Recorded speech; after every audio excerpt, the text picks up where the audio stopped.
Hello students, welcome to physics classes.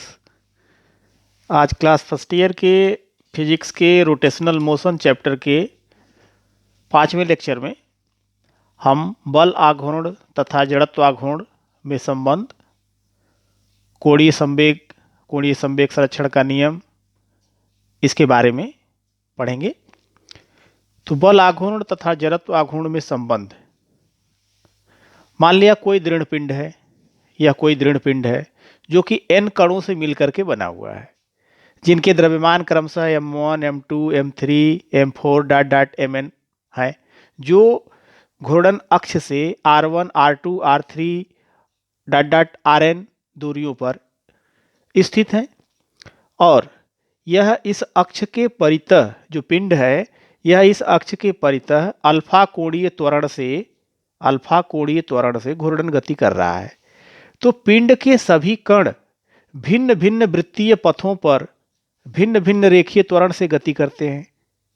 मतलब कणों के जो रेखीय त्वरण होंगे वह अलग अलग होंगे, किंतु पूरे पिंड के सभी कणों का कोणीय त्वरण समान होता है। अर्थात यह अल्फा कोणीय त्वरण से चल रहा है, यानी घूर्णन गति कर रहा है।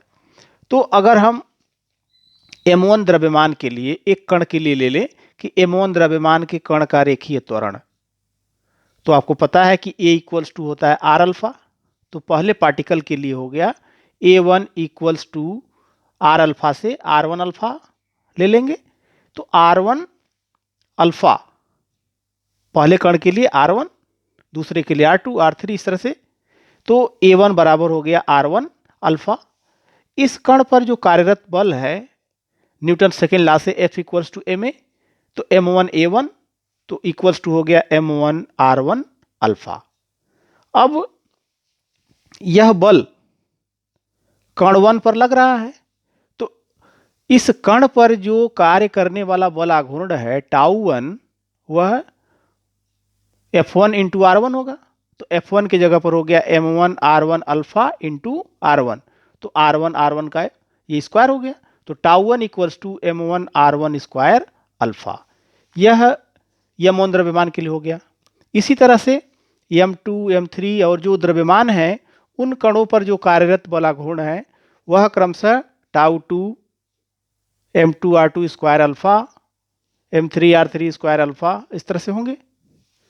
तो अब जब पूरे पिंड के लिए निकालेंगे तो उस अक्ष के परितः जो बल आघूर्ण होगा सभी कणों के बल आघूर्णों के योग के बराबर होगा। अर्थात टाउ बराबर τ1 प्लस τ2 एंड सो ऑन।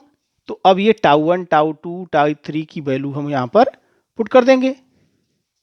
तो ये हो गया m1 r1 square alpha plus m2 r2 square alpha plus m3 r3 square alpha. अब इसमें से आप देख रहे होंगे कि अल्फा जो है कॉमन है, तो m1 r1 square plus m2 r2 square plus dot dot इस तरह से इंटू अल्फा। और अगर इसको जनरलाइज कर दें तो यह m1 r1 square plus m2 r2 square, या पीछे भी पढ़ चुके हैं, तो ये हो गया summation M R square. Summation M R square क्या होता है? Moment of inertia I। तो ये हो गया tau equals to I alpha. अर्थात बल आघूर्ण बराबर जड़त्व आघूर्ण इंटू कोणीय त्वरण। तो ये बल आघूर्ण और जड़त्व आघूर्ण में संबंध होता है। घूर्णन गतिज ऊर्जा। गतिज ऊर्जा से तो आप परिचित हैं। घूर्णन गतिज ऊर्जा किसी पिंड का किसी अक्ष के परितः घूर्णन करते हुए पिंड में उसकी घूर्णन गति के कारण जो ऊर्जा होती है उसे उस पिंड की घूर्णन गतिज ऊर्जा कहते हैं। जो पिंड घूर्णन गति कर रहा है, तो घूर्णन गति जब हो रही है तो उसमें जो गतिज ऊर्जा है उस ऊर्जा को घूर्णन गतिज ऊर्जा कहते हैं। जैसे पार्टिकल ले लिया, ये जो पिंड है यह n पार्टिकल से मिलकर बना हुआ है, जिसमें m1, m2, m3 द्रव्यमान है इसके, और यह क्रमशः घूर्णन अक्ष से r1, r2, r3 इस तरह से दूरियों पर स्थित है। अब पिंड के सभी कण भिन्न भिन्न वृत्तीय पथों पर भिन्न भिन्न रेखीय वेग से गति करते हैं, किंतु सभी कणों का जो कोणीय वेग होता है वह समान होता है। तो अगर हम किसी एक कण के लिए m1 द्रव्यमान के कण का रेखीय वेग v1 बराबर r1 ओमेगा, तो इसकी गतिज ऊर्जा क्या होगी? k1 equals to 1/2 m1 v1 square, तो 1/2 m1 और v1 स्क्वायर की जगह पर हो गया r1 स्क्वायर ओमेगा स्क्वायर। इसी तरह से जो कण और दूसरे हैं m2 m3 mn, ये कण हैं, इन द्रव्यमान के कणों की गतिज ऊर्जाएं क्रमशः 1/2 m2 r2 square omega square, 1/2 m3 r3 square omega square, इस तरह से वैल्यू होगी। तो पूरे पिंड की जो घूर्णन अक्ष के परितः कुल गतिज ऊर्जा होगी सभी कणों के अलग अलग गतिज ऊर्जाओं के योग के बराबर होगी।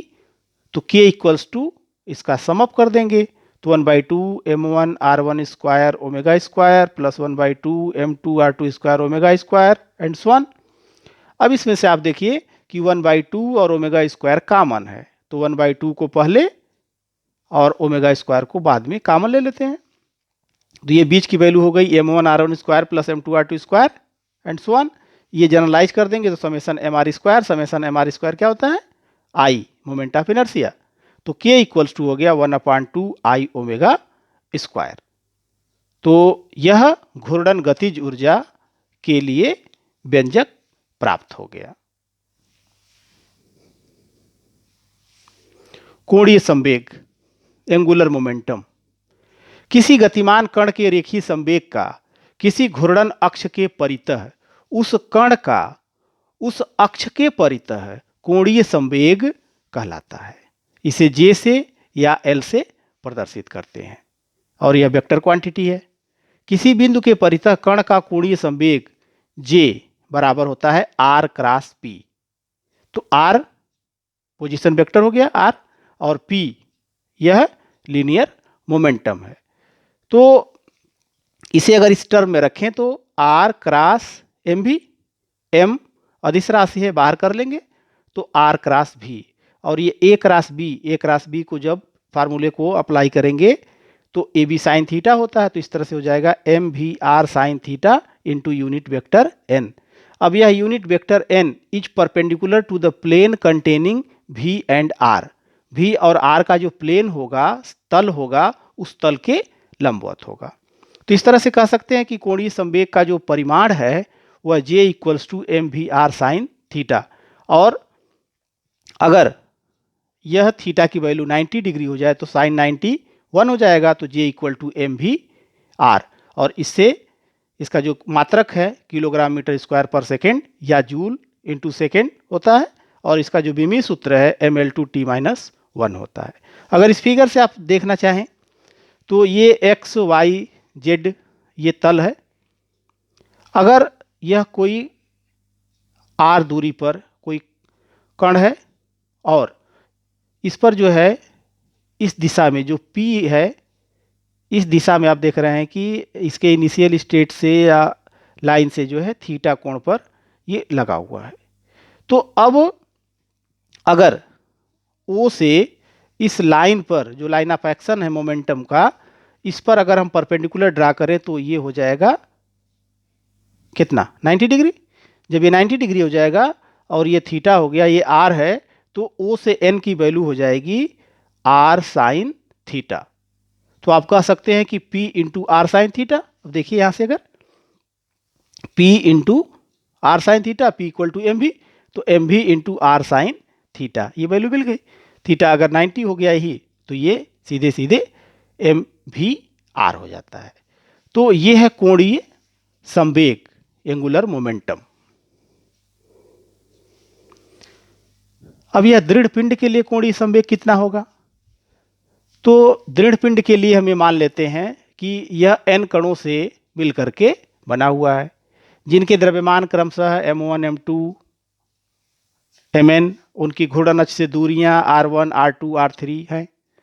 पिंड घूर्णन अक्ष के परितः ओमेगा कोणीय वेग से घूर्णन गति कर रहा है। तो पिंड के सभी कण भिन्न भिन्न वृत्तीय पथों पर भिन्न भिन्न रेखीय वेग से गति करते हैं, किंतु सभी कणों का जो कोणीय वेग होता है वह समान होता है।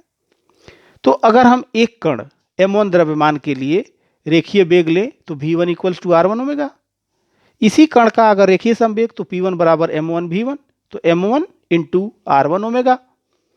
अब m1 द्रव्यमान के कण का रेखीय संवेग का घूर्णन अक्ष के परितः आघूर्ण। इससे क्या मतलब है कि उस मोमेंट का मतलब कि जो लीनियर मोमेंटम है उसका मोमेंट निकाल रहे हैं, तो लीनियर मोमेंटम में दूरी से गुणा कर देंगे तो यह मिल जाएगा उस घूर्णन अक्ष के परितः आघूर्ण। यहां पर इसको J से प्रदर्शित करते हैं, तो J1 पहले पार्टिकल के लिए इक्वल्स टू P1R1। P1 की वैल्यू कितनी होगी, यहां से m1 R1 omega into R1, R1 R1 का स्क्वायर हो गया तो m1 R1 स्क्वायर ओमेगा। यह पहले पार्टिकल के लिए हो गया। इसी तरह से हम अगर m2 m3 और इस तरह के कणों के लिए रेखीय संवेगों का घूर्णन अक्ष के परितः जो आघूर्ण होगा यह m2 R2 स्क्वायर ओमेगा दूसरे कण के लिए, m3 R3 स्क्वायर ओमेगा तीसरे कण के लिए, और इस तरह से होंगे। तो पूरे पिंड का जो कोणीय संवेग होगा वह सभी कणों के अलग अलग कोणीय संवेग के वेक्टर सम के बराबर होगा।